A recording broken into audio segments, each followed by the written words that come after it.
మనందరికీ తెలిసిందే మన మాజీ సీఎం వైఎస్ జగన్మోహన్ రెడ్డి మీద 2012లో సిబిఐ ఒక కేసు రిజిస్టర్ చేసి ఆయన అయితే అరెస్ట్ చేయడం జరిగింది. కాంగ్రెస్ పార్టీ అధినేత వైఎస్ జగన్మోహన్ రెడ్డిని ప్రభుత్వ ప్రతిపక్షాలు కుట్రపూరితంగా జైల్లో పెట్టడంపై రాష్ట్ర ప్రజలు మండిపడుతున్నారు. జగన్మోహన్ రెడ్డిని మూడో రోజు కావాలని సండే రోజు పిలిపించి అరెస్ట్ చేశారని కూడా 16 నెలల పాటు ఆయన చెంచల్ కూడా జైల్లో ఉంచారు. 2013 సెప్టెంబర్లో ఆయనకు హైకోర్టు నుంచి బెయిల్ అయితే మంజూరైంది. జనరల్గా బెయిల్ మీనింగ్ ఏంటి అంటే టెంపరీగా ఒక పర్సన్ జైలు నుంచి బయటకు రిలీజ్ చేయడం.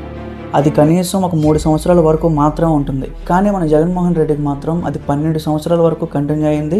ఈవెన్ ఈ రోజుకి కూడా ఒక సాధారణ వ్యక్తికి బెయిల్ మంజూరు అవడమే చాలా కష్టమైన పరిస్థితి. కానీ మన మాజీ సీఎం వైఎస్ జగన్మోహన్ రెడ్డికి మాత్రం ఇన్ని సంవత్సరాల పాటు బెయిల్ ఎలా ఇచ్చారు?